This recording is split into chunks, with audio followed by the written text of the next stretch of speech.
Hello friends, welcome to my channel. आज के इस वीडियो में हम क्लास 6 के history chapter 10 buildings, paintings and books पढ़ेंगे। मरुदसामी और लौ स्तंभ, Marudasami and the iron pillar. Marudasami आज बहुत खुश था। एक पहिएदार कुर्सी में बैठाकर उसका भाई उसे कुतुब मीनार दिखाता हुआ प्रसिद्ध लौ स्तंभ के सामने ले गया। धूल भरे पथरीले रास्तों से रैंप के सहारे वहां तक आना काफ़ी मुश्किल था। अपने इस अनुभव को मरुदसामी कभी नहीं भूल पाएगा। लौ स्तंभ महरौली, दिल्ली में कुतुब मीनार के परिसर में खड़ा ये लौ स्तंभ भारतीय शिल्पकारों की कुशलता का एक अद्भुत उदाहरण है। इसकी ऊंचाई 7.2 मीटर और वजन 3 टन है।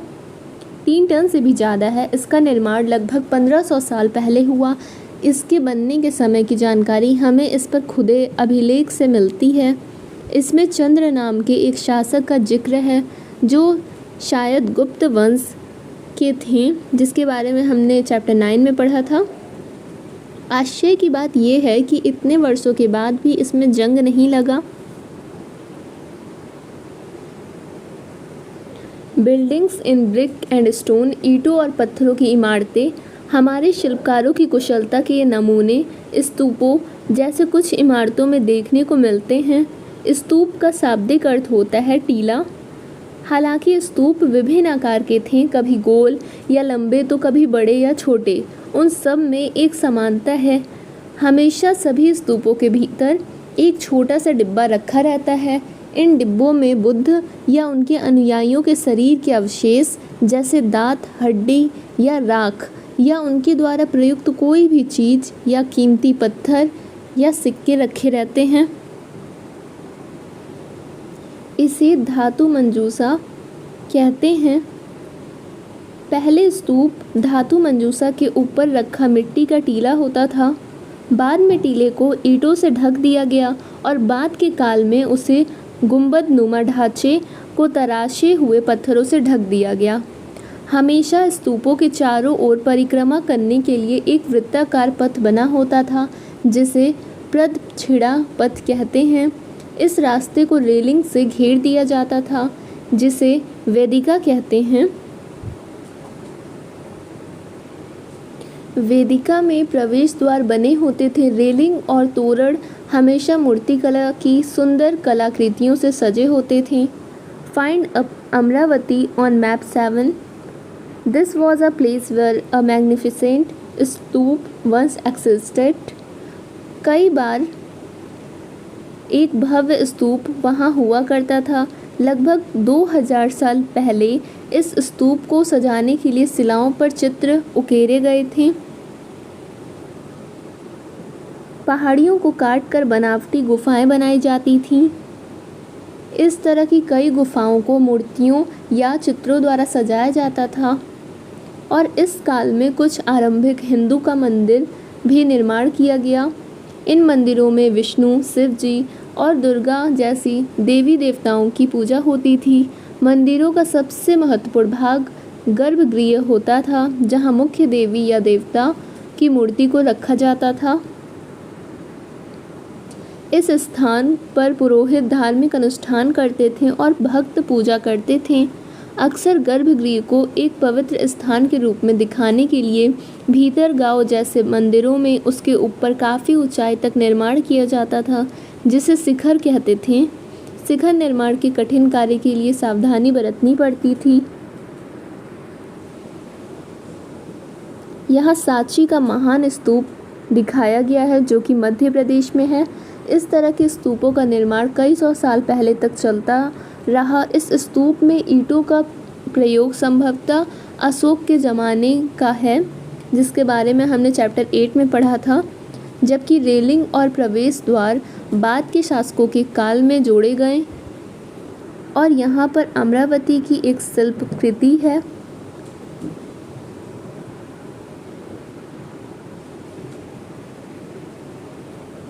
ये उत्तर प्रदेश के भीतरगांव का एक आरंभिक मंदिर है।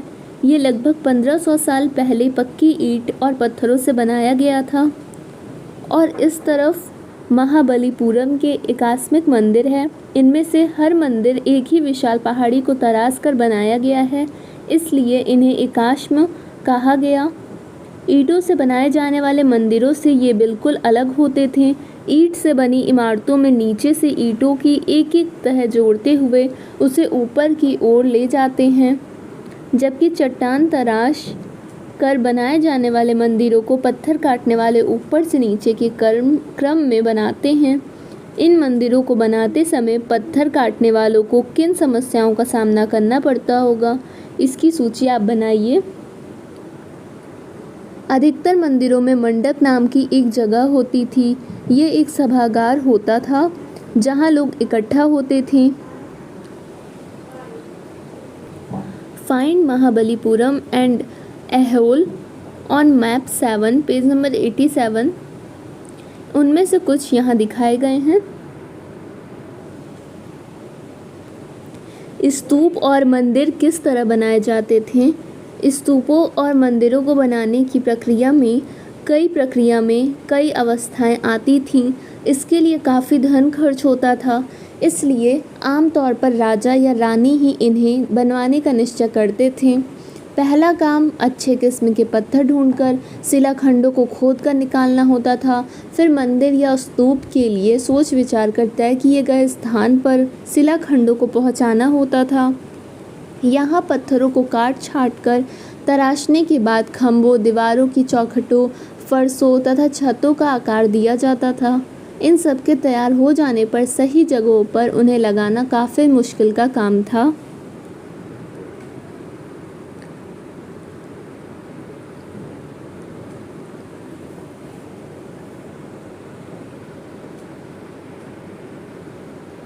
इस तरह के शानदार ढांचों का निर्माण करने वाले शिल्पकारों को सारा खर्च राजा रानी ही देते थे।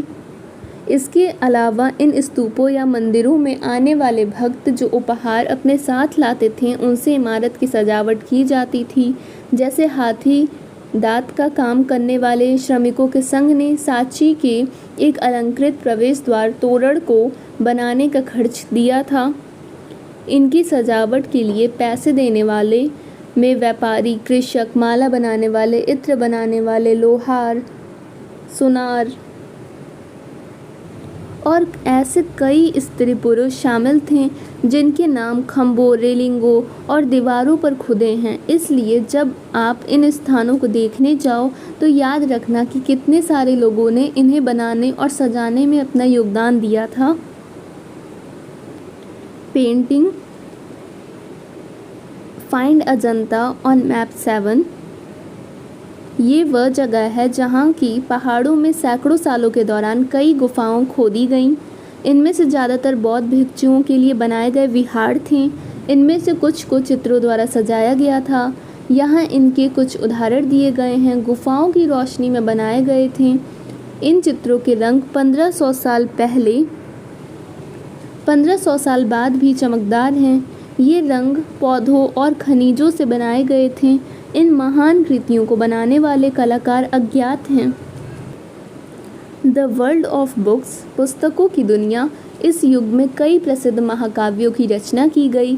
इन उत्कृष्ट रचनाओं में स्त्री पुरुषों की वीर गाथाएं और देवताओं से जुड़ी कथाएं हैं। करीब 1800 साल पहले एक प्रसिद्ध तमिल महाकाव्य सिलप्पिदक्कारम की रचना इलांगो नामक कवि ने की। इसमें कोवलम नाम के एक व्यापारी की कहानी है। वे पुहार में रहता था। अपनी पत्नी कनगी की उपेक्षा कर वह एक नर्तकी माधवी से प्रेम करने लगा। बाद में वह और कनगी पुहार छोड़कर मदुरै चले गए। वहाँ पांड्य राजा के दरबारी जौहरी ने कोवलन पर चोरी का झूठा आरोप लगाया, जिस पर राजा ने उसे प्राणदंड दे दिया।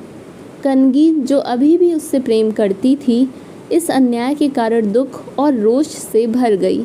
उसने मदुरै शहर का विनाश कर डाला। अ डिस्क्रिप्शन फ्रॉम द सिलप्पिदक्कारम से लिया गया एक वर्णन यहाँ दिया गया है। यहाँ कवि ने कनगी के दुख का इस तरह से वर्णन किया है। ओ मेरा दुख तो देखो, तुम मुझे सांत्वना तक नहीं दे सकते।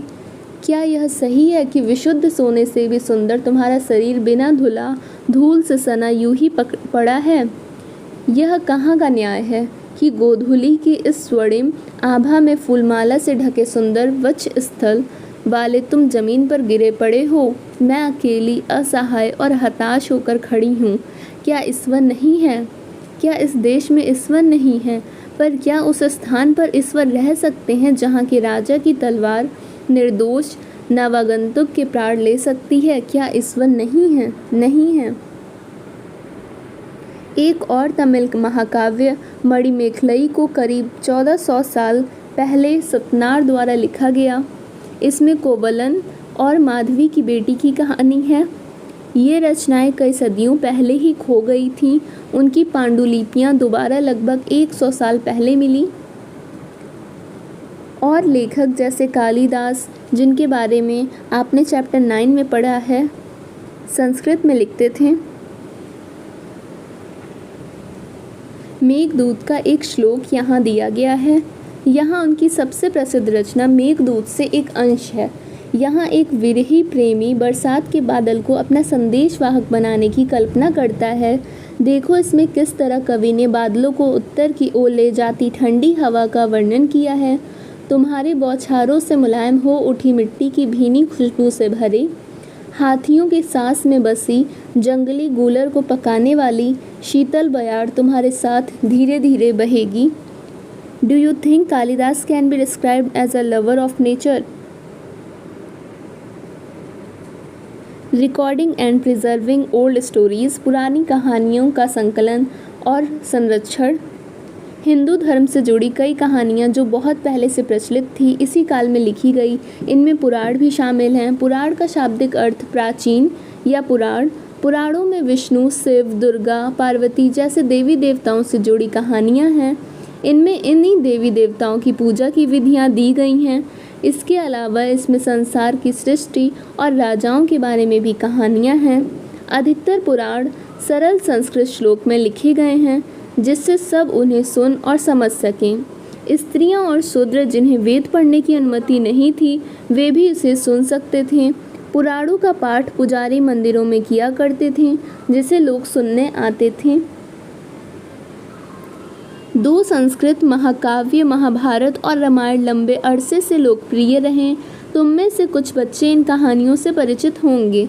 महाभारत कौरवों और पांडवों के बीच युद्ध की कहानी है। इस युद्ध का उद्देश्य पुरु वंश की राजधानी हस्तिनापुर की गद्दी प्राप्त करना था। ये कहानी तो बहुत ही पुरानी है, पर आज इसे हम जिस रूप में जानते हैं वो करीब 1500 साल पहले लिखी गई। माना जाता है कि पुराणों और महाभारत दोनों ही व्यास नाम के ऋषि ने संकलित किया था। महाभारत में ही भगवद गीता भी हैं, जिसके बारे में आपने पढ़ा है।